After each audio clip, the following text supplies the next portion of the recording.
certo? Vou deixar alguns exercícios para vocês fazerem. Então aqui relacionado a essas pequenas operações com blocos de funções, certo? São funções lógicas aí, utilizando essa parte de FBD com parte de lógicas. É lógico que depois a gente vai ver algumas outras coisas relacionadas a esses blocos lógicos, mas isso aí são os princípios, os principais. A gente vai ver depois temporizadores, entre outros aí. Então, beleza, exercícios aí para vocês fazerem. Implemente uma lógica SHOR, um outro exclusivo LED, utilizando duas entradas. Implemente uma lógica XNOR, certo? Que é uma coincidência, certo? Em ladder, utilizando duas entradas. Extraia a expressão lógica, monte o circuito lógico e construa o diagrama em ladder a partir da tabela da verdade aqui embaixo, certo? Exercício 4. Converta o diagrama dado em funções, em blocos de funções para ladder. Então vamos observar aqui, relacionado ao que a gente já viu logo ali em cima, e construir o diagrama em ladder. 5. Dada a seguinte expressão lógica, construa o diagrama correspondente em linguagem ladder em função bloco também.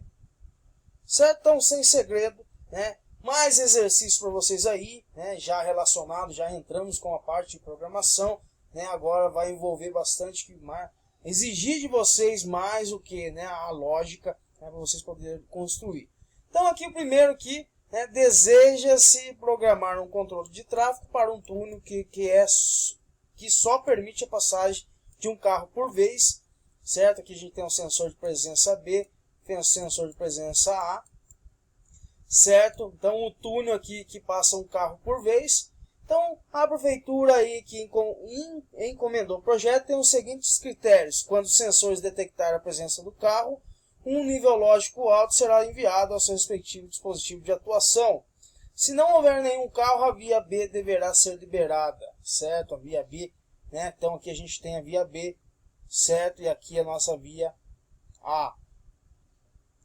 Tranquilo? Via A e via B. Então, se não houver nenhum carro, a via B deverá ser liberada e a via A bloqueada, certo? Então, se tiver aqui carro na via B, não houver carro na via A, a via B deverá ser liberada, certo? Então, a via B será liberada, vai ficar verde e a via A bloqueada, certo? Então, na entrada na via A não entra nenhum veículo, certo? E aqui é liberado para o pessoal, via A bloqueada e via B, liberado para o pessoal trafegar. Se o sensor detectar carro na via B, detectou carro na via B, estará liberada, esta será liberada e a via A bloqueada. Então assim sucessivamente. E se o sensor detectar o carro na via A, está liberada, certo? E a via B bloqueada.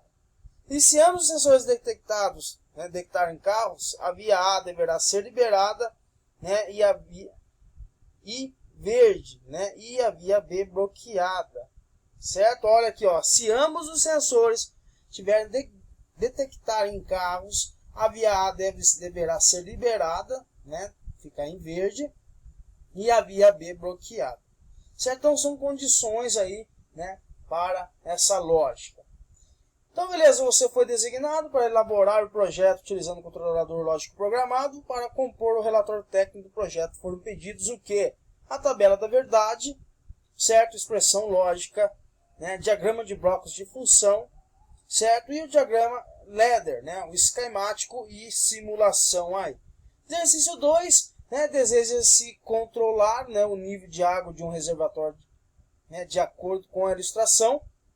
Então, a gente tem aqui o reservatório, nós temos a bomba, temos um alarme, e os sensores de nível alto e nível baixo.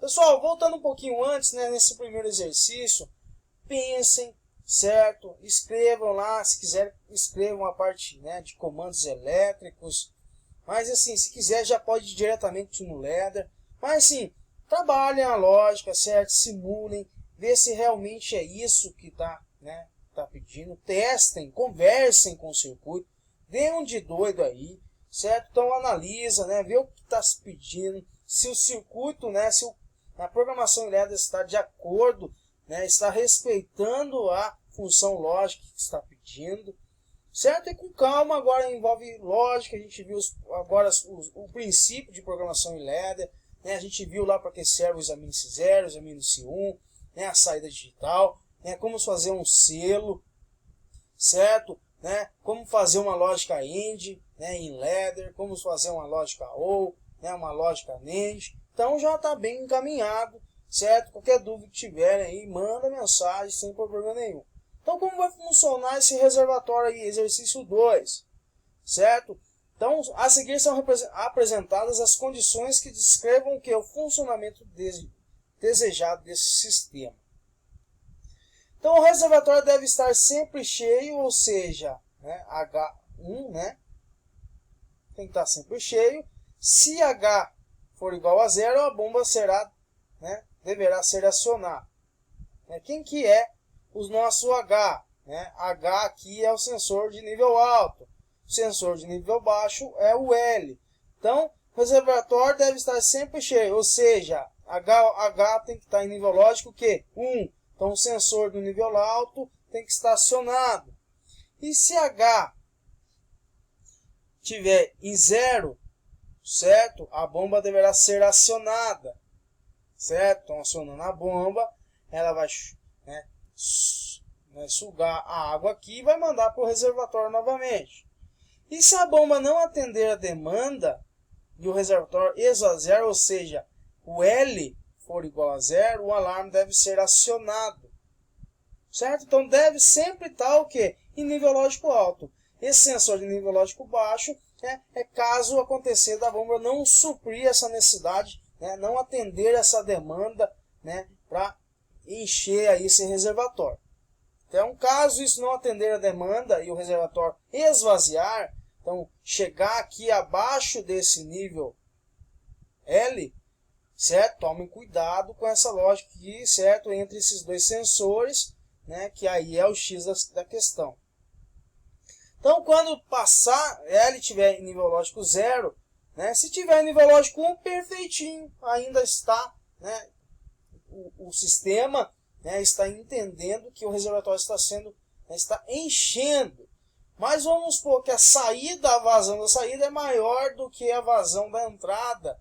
Então, no caso aqui, provavelmente, né, o reservatório vai baixar desse sensor e esse sensor vai estar em nível lógico 0. Então, quer dizer o que? Opa, algum problema na bomba, a bomba não está suprindo essa demanda, não está atendendo essa demanda aí. Certo? Então, novamente, né, para compor aí o relatório técnico, né, vocês foram designados, né, vocês precisam achar a tabela da verdade, né, a expressão que se encaixe nessa expressão lógica, né, também o diagrama de blocos de funções, certo? E o diagrama de ladder, né, o diagrama em ladder, que é a linguagem principal que a gente vai estar trabalhando, certo, na nossa disciplina. Então, aqui a gente vai ter o que? O esquemático e simulação. Certo? Então, beleza. Então, são esses exercícios. Estão lembrando lá, né, o que vai cair na nossa prova. Né? Mas basicamente vai cair isso daqui. Né, um probleminha, né, para vocês interpretarem. Né, automatizar esse processo. Certo? Utilizar ali a linguagem de programação em ladder, né, para solucionar aquele problema. Né? Vamos supor que vem aí um engenheiro, eu quero que essa máquina funcione dessa forma. E dessa forma, aí vocês devem o quê? Automatizar essa linha utilizando um CLP. Certo? E além de algumas perguntinhas, né, um pouco mais simples, né, que é a parte teórica que nós já conhecemos do CLP, né, tipo de arquitetura, né, e chega, né, já contei uma delas aí para vocês. Tranquilo, pessoal? Então aqui eu fico por aqui, né, a aula nossa de hoje é simplesmente, né, isso daqui, que seria a nossa evolução, né, para a nossa prática, né, lá no laboratório. Belezinha? Tranquilo? Um grande abraço aí a todos aí, até a próxima aula. Lembrando que qualquer dúvida, né, pode mandar mensagem aí sem problema nenhum. Então um grande abraço e até a próxima aula.